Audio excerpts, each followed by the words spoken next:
We can't hear you.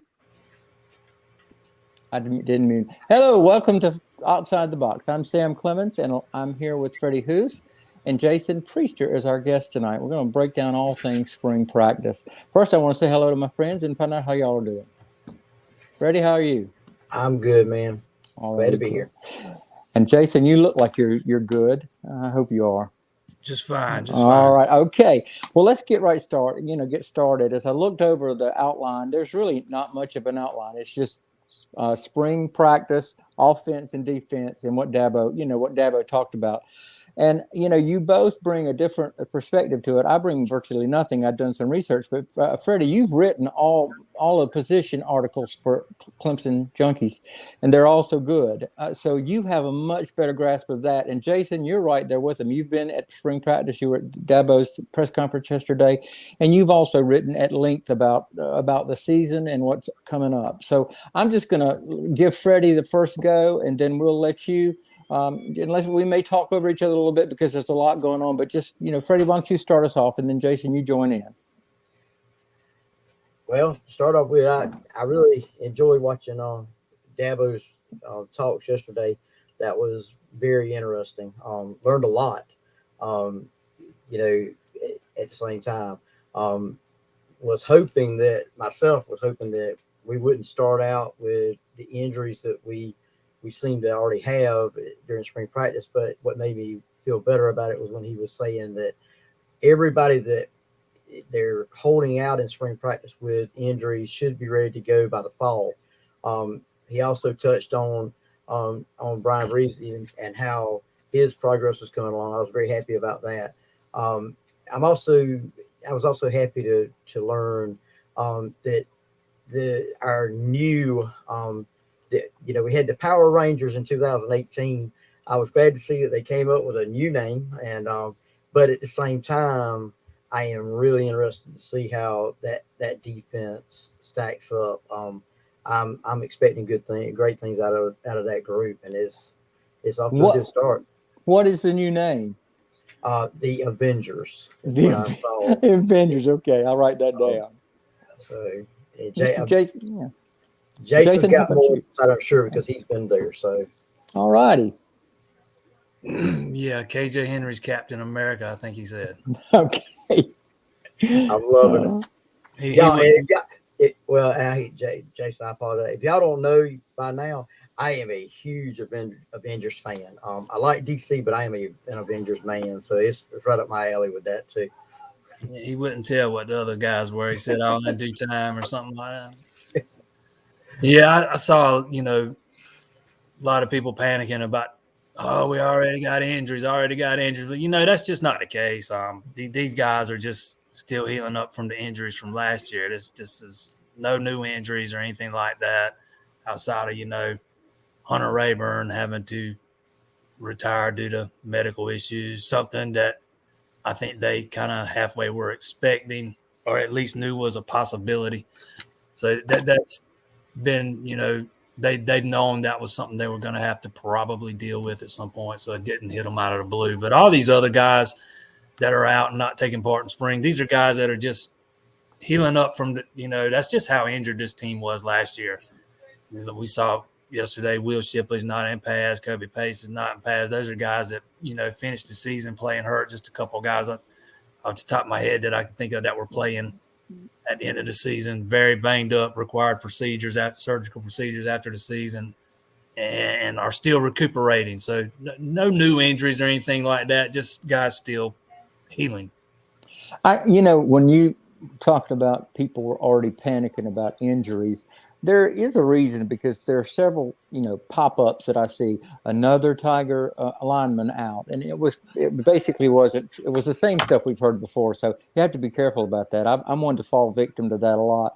I did not realize that Brian Brucey had two surgeries over the.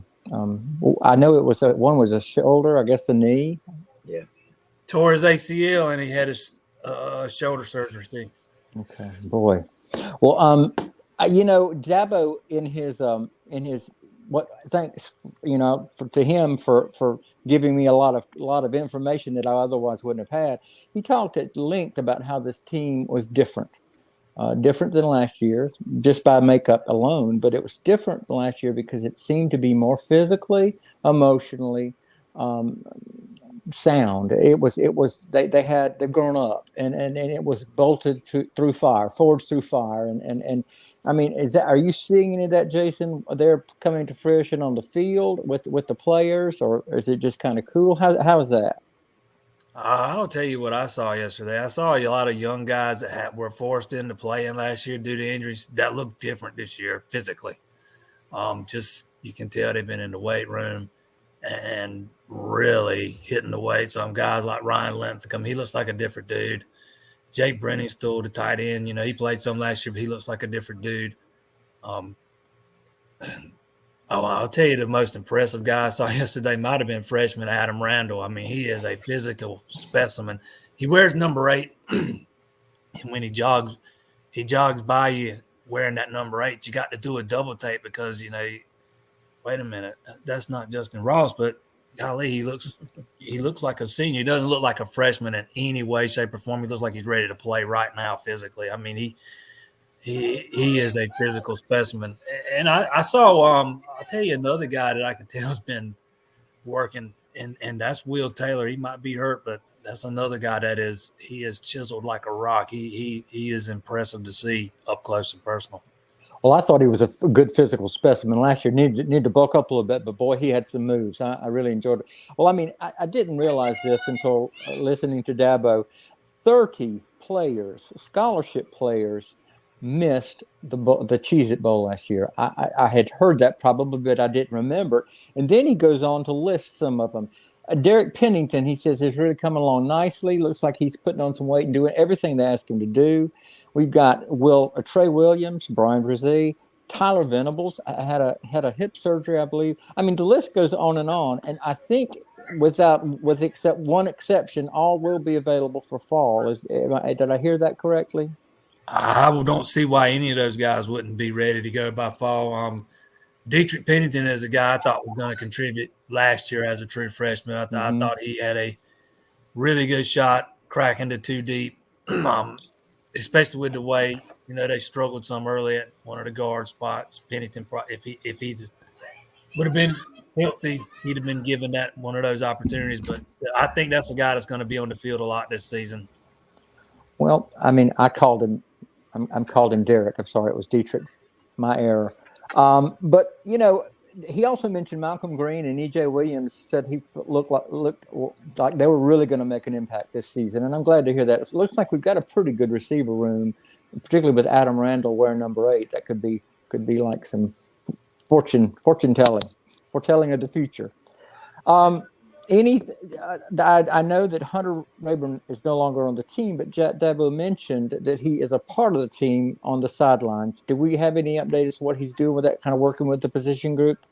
Yeah, he's just kind of going to be like another extension of a coach. Yeah, just kind of coach, maybe more like what you'd see a graduate assistant doing or something, just taking on some of those type responsibilities, I would imagine.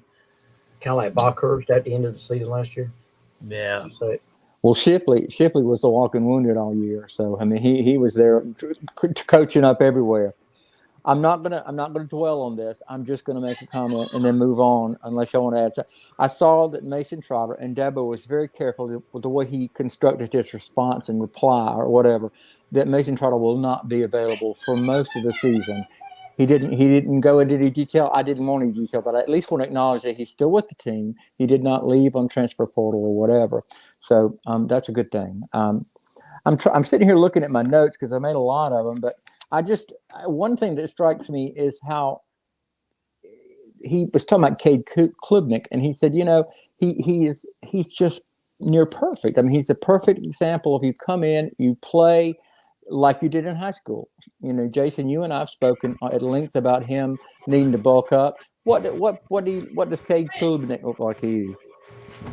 He looked like a freshman to me yesterday. He looks like a guy that needs to spend a little time in the weight room. But when we went back after practice yesterday for to talk to a couple of players post-practice interviews, Klubnik was the last guy on the field. He was out there throwing balls with Jordan Sorrells.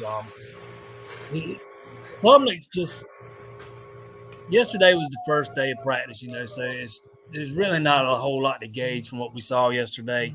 He was the fourth guy taking reps, but I've talked to Klubnik some during his senior season and before he got to Clemson, and I've watched him a lot.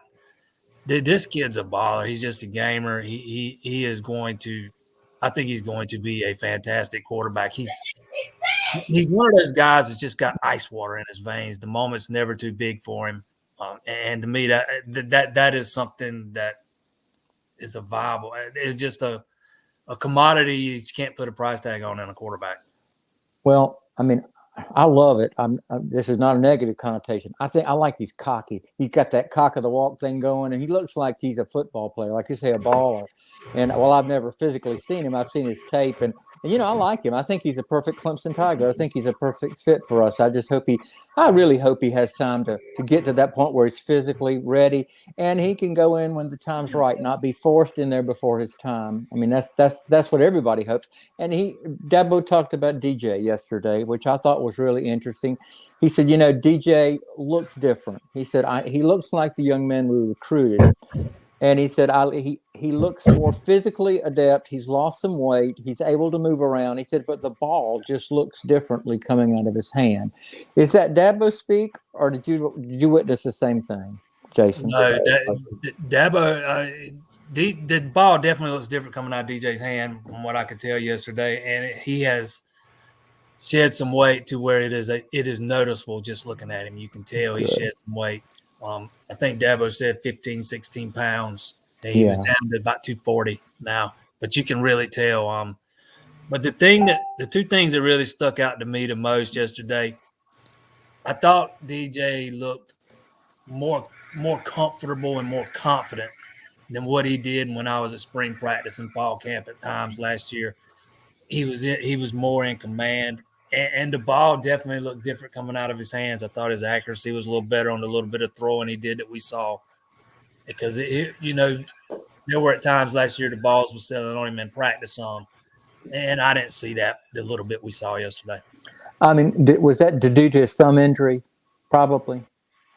Well, when the knee on your plant foot is, he's still wearing a brace on that knee. I was about to ask you that.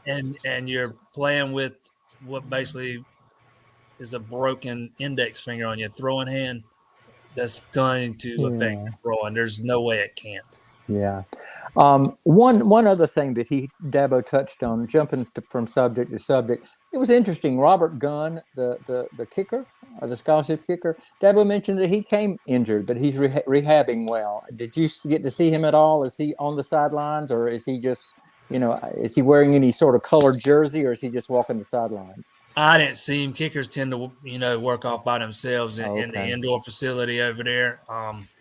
But yeah, he tore ACL during his senior season, but he's well into his recovery. Right. Should be ready to go by fall camp. Great. Well, anything else y'all want to talk about on defense? I mean, offense, because we can move on to the defensive side of the football if that's okay. But I don't want to cut you short here. Jason, what did you see as far as the tight ends go? Anything that stuck out at you, or up there at practice? No, Davis Allen was in the he's still kind of coming back from an injury too. He's in the yellow jersey, so he wasn't running live drills. But like I said, Brenningstool looks like a different guy. He looks more physically ready to go, and I think he's going to be a big part of the offense this year. I think him and Davis Allen are going to make a heck of a combination at that tight end spot. And we've needed that. I mean, Jaron Brown or whoever several years ago, and Jordan Leggett. I mean, we need that kind of tight end. And I've always thought Davis Allen played really well. Good blocker too. So I'm excited about that. Freddie, the tight ends were one of mine. I had it written down, but we didn't go there. But I'm glad you brought it up. So I'm gonna switch over to defense if that's okay. Tell me what the new coordinators or the new position people look like. Talking about the coaches now. Are they comfortable? Are they awkward? What's going on with that? Nick Eason looks like he's in his element. He said he was going to be hands-on, and he looked like he was hands-on to me. Outside of that, I spent most of my day watching the offense. I didn't watch a lot of the defense yesterday, so I didn't get to see a whole lot of what Wes Goodwin was doing, but I saw him in some of the bowl practices, and he's been there a long time. He fits right in with those guys. I was told that he did some things a little differently, than what Brent Venables used to do, and the things I was told. I can't remember all the specifics, but I kind of liked what I was hearing, the way he was using the scout team and stuff. One of the things he did, I read it or heard it, is that he brought the scout team over and gave them 3 or 4 plays to run on the first team defense, kind of to shock them that they didn't have planned. He said he always wanted to do that with Coach Venables, but Brent was never really concerned about that. But he said, I wanted to do that. He said, I did it, and I was really pleased I did it. So that was great. That was kind of like a new wrinkle there I liked with him.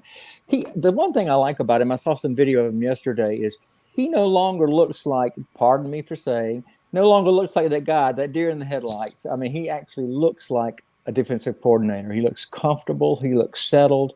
And you can tell, I mean, just by the way he responds and talks. I've looked at several interviews he's given. So I think he's going to be perfect. I even wrote down here, same intensity, different, approaches, but the same defense. So I'm kind of excited about that. Go ahead, Freddie. What I thought was interesting was I had a friend of mine the other day send me a photo and said, a guy that's supposed to have been in the shadows and a mastermind. Look at this picture and tell me who's in the picture with Trenton Simpson as Trenton was up there getting ready. And off to the side, you can see it's Wes. And I thought it was pretty cool that, even at that point, he was already, what I'm saying? When we first found out about him, all you heard about was he was a mastermind with this, but he was behind the scenes and a lot of stuff like this.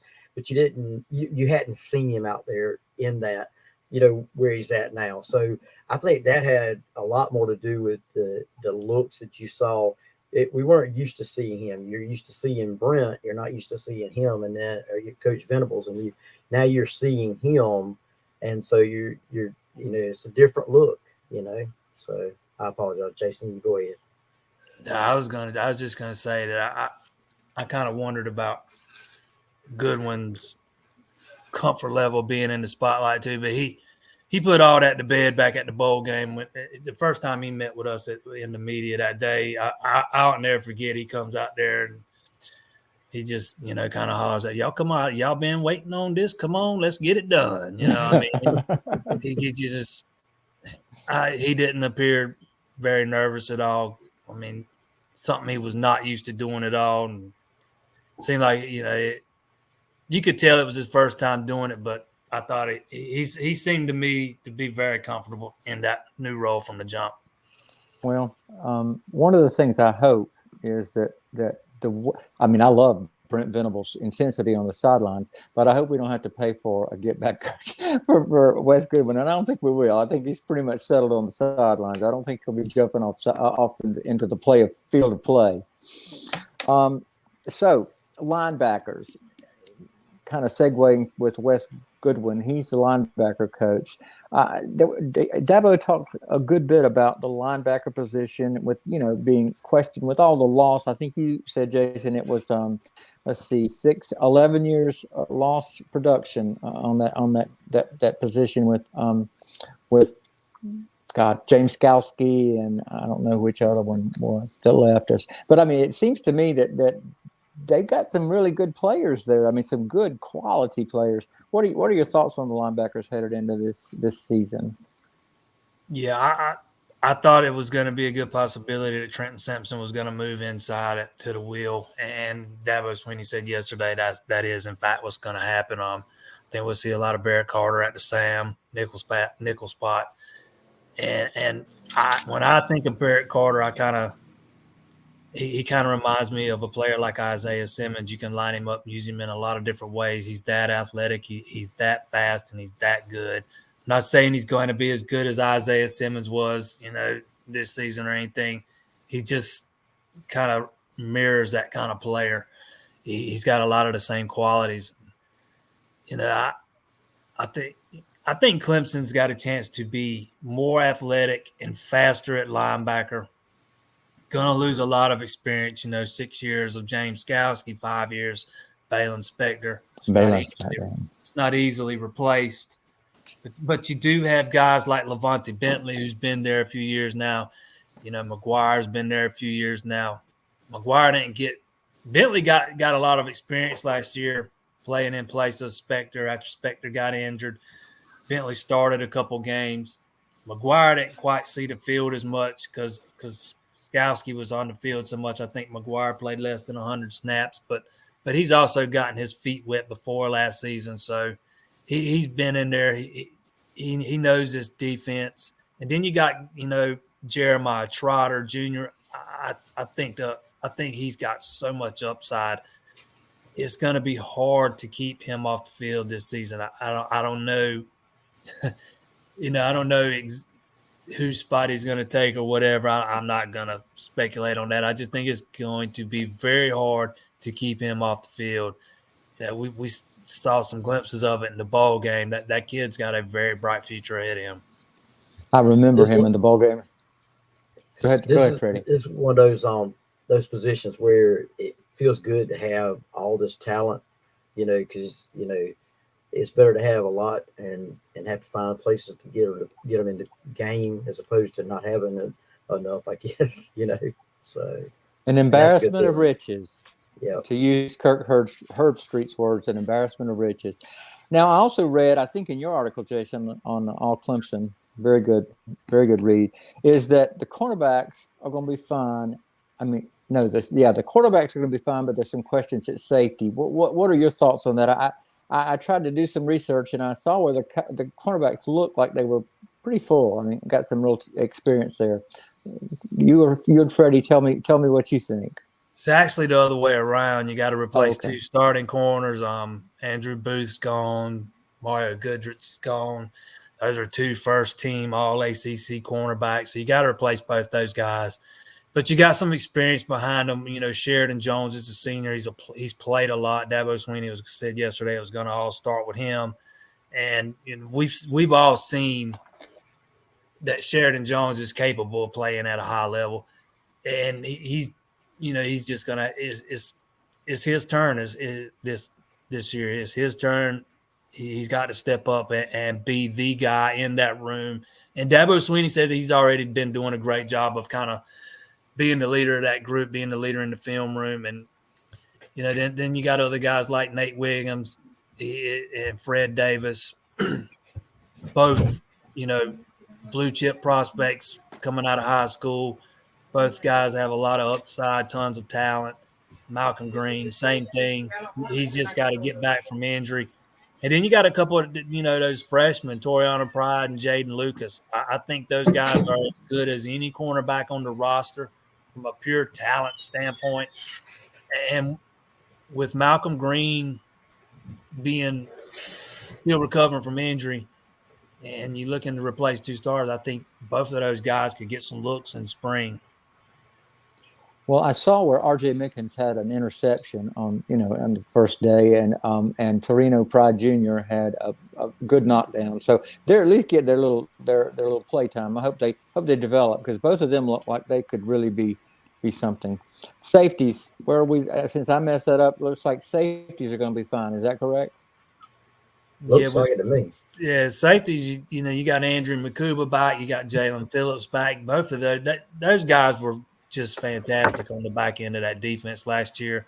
Makuba just kind of came out of nowhere. The coaches did rave about him all through the spring, all through fall camp, but I don't think anybody saw him coming out and having the type of season he did as a freshman. It's hard to do that in the Brent Venables defense. Just something you don't see him have that kind of trust in very many freshmen, and Makuba definitely won his trust. But then you got guys like R.J. Mickens too. He's played a lot, plenty of experience. That's three guys on the back end of that defense that's played a lot of snaps, battle tested. If they stay healthy, I think Clemson's going to be just fine at safety. That's good. Freddie, I wanted to ask you a question about Fred Jones, you or Jason. Now, Fred is not injured. He just had some with that accident last year, and he kind of had interrupted with COVID. Is he full strength? Is he ready to come back? I mean, is he out of Dabo's doghouse if he ever was? Fred Davis. Jason. Yeah. Fred Okay. Davis is he's ready to go. I I don't just didn't know. know. I mean, Dabo took a moment to talk about that, saying he had paid his dues or whatever. So I wanted to. I'm pretty sure I was talking about the right person. If I'm correct, I don't. It doesn't matter. I just wondered if Fred Dave, because he was one that they said really needed to stand up this year, and he could be exceptional. So Yeah, highly recruited guy. He's kind of it's taking him a little bit longer to develop than some people expected. This will be his third season now. This will be a year for him to take a big jump in his development, I think. well, guys, Much we've got needed. about 4 minutes left here. Looking at the clock, I think we've covered what we can cover. I mean, there's probably 3 hours worth of conversation that we could talk about spring practice, and we'll probably get into a lot more in depth next Monday, if we're whatever day we decide to do it. But right now it's Monday. So I guess you want to talk about baseball. We got the big 3-game series coming this weekend with our arch rival South Carolina. Mark Kingston's team is 7-1, and our Tigers are 8-0. So what do y'all look for? Jason, you're the baseball man. What are you looking for out of this? What are you expecting? I guess. This is going to be a telling series for this Clemson team. They've started out hot. The competition hasn't been great. I mean, let's be honest. Indiana's not a terrible team, but they're not great. And Hartford, who Clemson swept last weekend, that they're just not very good. And they really put up some lopsided numbers in that doubleheader Saturday, so it kind of skewed some of the overall season statistics from an offensive standpoint. Well, what I'm looking for is, Nick Clayton and Nick Hoffman. Those guys have got to be better. Monty Lee's switched on Nick Hoffman's going to roll out there on Saturday. Nick Clayton's going to start on Sunday. And Clemson needs to get more out of those guys. I know Hoffman looked better in his second start than he did in his first start, and went a little bit longer than he did in his first start. But Clemson needs those guys to go deeper. I don't think Clayton's gotten out of the second inning yet, and that's just that's not the recipe for success. If your starters going 2 innings on a Saturday, which he's going to pitch Sunday this week, but let's say he still pitch. If your Saturday starter's only going 2 innings, you're really taxing that bullpen, and you're going to end up having some guys unavailable on Sunday that might not otherwise have been. But this is also a big series for South Carolina. They're missing some key pitchers, so Clemson's got an opportunity here to kind of take this series this weekend, because South Carolina's struggling from a pitch standpoint. They don't know who they're going to start on Saturday or Sunday. They do got their Friday night guy, big white right-hander Will Sanders, big power guy. I expect Friday night to be a pitcher's duel tomorrow night. That is Mac Anglin going for Clemson. Both of those guys are outstanding pitchers. It could come down to whoever gets the one big hit, but outside of that, South Carolina doesn't know who's going to start Saturday. They don't know who's going to start Sunday. I think they got about 4 pitchers that are hurt, so they're struggling with depth in that pitching staff. They definitely couldn't afford to lose another one. But I was talking about this earlier. We did a Twitter space with Seldom News Reserve, preview the series, and Houston Burnett from the Morgan Thomas show. He was talking about South Carolina always seems to have this pitcher that just kind of comes out of nowhere, typically a freshman. They just run out there when they seem to be out of pitchers, and he throws 100 pitches, and just Clemson can't touch him.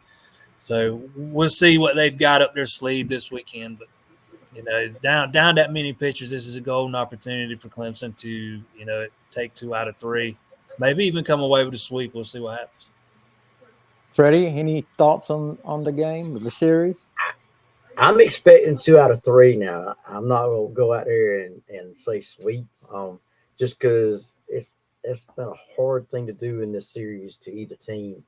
Now, I haven't kept up as much with Carolina, but I don't believe their competition's been all that great either. Which it's early in the season, so you can expect that. But like Jason said, it's going to come down to pitching, and that's the whole key. And y'all, I apologize for my dog. He's wanting some airtime too, so I do apologize for that. Well, hey, I have 3 dogs too, so I know all about it. I think tomorrow night's game is going to be key for Clemson. You got Mac Anglin going for you. He's definitely, no doubt he's your ace. On the road in Columbia there at Founders Park, if you can find a way to win that game, Clemson's in the driver's seat.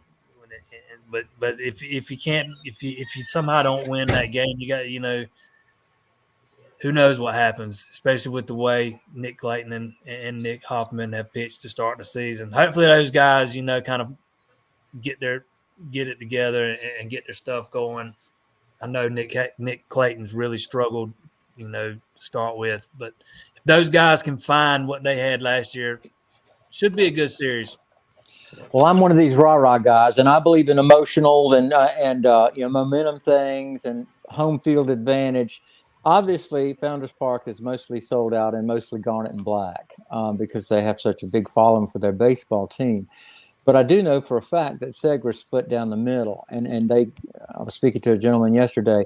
They got just as many tickets. Clemson got just as many tickets as Carolina. Now, I don't know what that means, but I think Clemson would be less intimidated, if you will, a young team playing in Segra. So I look for Segra to be in our pocket, and then I hope Clemson can come up and bring it home and win this whole series. I'd love a sweep, but just to win the series would be good enough, I guess, at this stage of the season.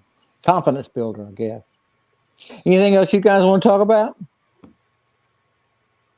It sounds like a clear silence from the rest of the pack. Well, I want to thank everybody for joining us tonight. I want to also ask you to go to our channel, YouTube channel, Outside the Box, and subscribe to us, like us, and share it with your friends. We'd love to have more and more of you joining us, and we always appreciate your comments. So for Jason Priester from All Clemson and Freddie Hoos from Clemson Junkies, I'm Sam Clemens wishing you a very good night.